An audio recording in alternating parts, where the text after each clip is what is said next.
Hey guys, and welcome to ATS Recap. This is Brian. Roll the intro.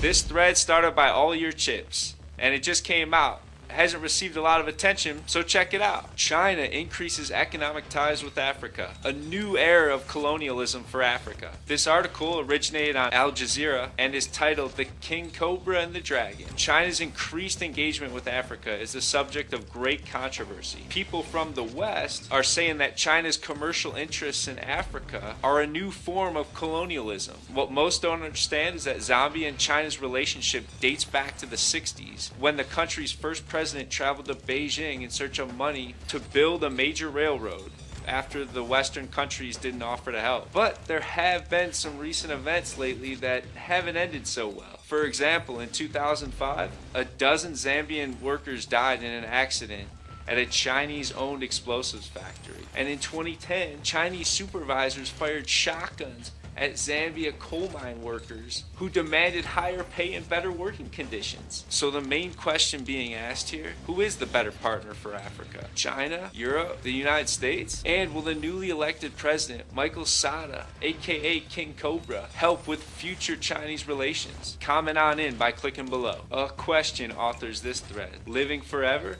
Or at least a very long time. Scientists say that stem cells hold the key to stopping aging after a research trial tripled the lifespan of a mouse. And when it's applied to human beings, scientists think that studying the proteins within the stem cells may hold the key to injections that offer us humans a shot of youthful vigor. The modified mice given the shot grew almost as large as their healthy counterparts and grew new blood vessels in their brains and muscles. Scientists think that this is because healthy stem cells help correct abnormalities in the cells of the rapidly aging mice. What this article doesn't say is if any of the mice became mutated or developed any cancerous genes. Man-hater says, come up with an aged child zap gun so that when they get to the age of rebelliousness, all I gotta do is push a button. Trollocs writes, imagine the horror of the population if everybody lived to be 300. On another note, for pioneering space exploration, this would be ideal as it takes hundreds of years to get there. EX_CT2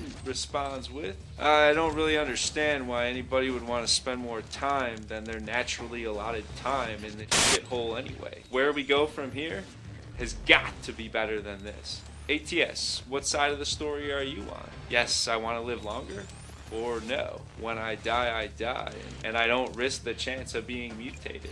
Comment on the link below. Lake disappears overnight. Animator lives in Germany and shares his personal story. He has been visiting his favorite lake, Lake Eiswald, weekly for the past month now. A few days ago, he decided to go to the lake because there was a big rain and thunderstorm the night before. He pulls up the park and sees all the water in the lake is gone. So he goes to the restaurant by the lake and asks what happened. They said that they didn't notice any change in water level, but when they came into work today, the water was gone. The Eiswood Lake is just over 1,000 feet wide, east to west, and 2,500 feet north to south. What could have happened to this lake? Last January, they had an event at the lake called Eiswogen Flammen, where they had a light show, music, dancing, food, and a torch ride. This year, no mention of any of that going on. So how does the lake just disappear? I've been doing some research and now I'm at a stopping point because I don't know that much German. And Gemütlichkeit is the only word I can comprehend at this point. Any help, ATS? Okay, you ready? Because Grace Under Pressure has the shit hit the fan scenario for you. In a thread titled, Why Should I Let You Through the Checkpoint? The internet and electrical grid are down. Paper money is useless. You don't know what caused this because all the communication went down before you got answers. Many people are dead,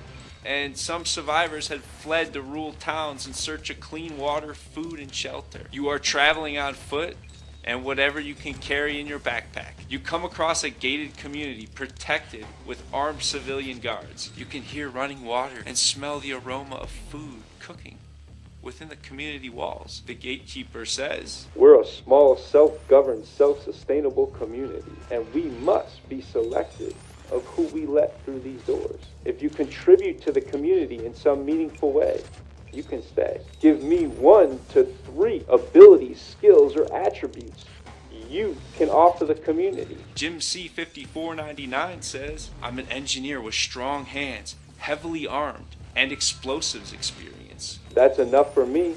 You're in. Enjoy the venison. Gringo Viejo says, if the guards let me within 5 feet of them, they're dead. After that, I could guard the town. We could call it a physical resume.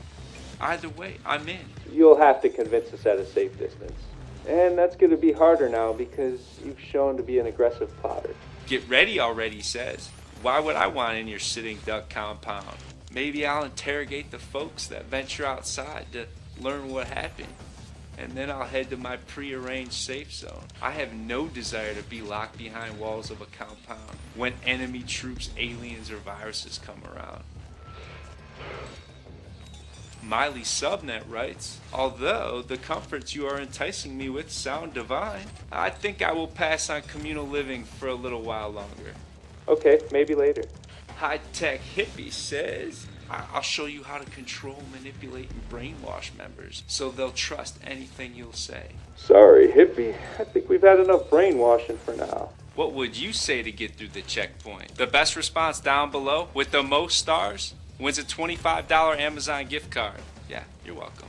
And now I'm on Twitter, so come say hi. Check me out. Thanks for watching and enjoy your day. This is Brian with ATS Recap, signing off.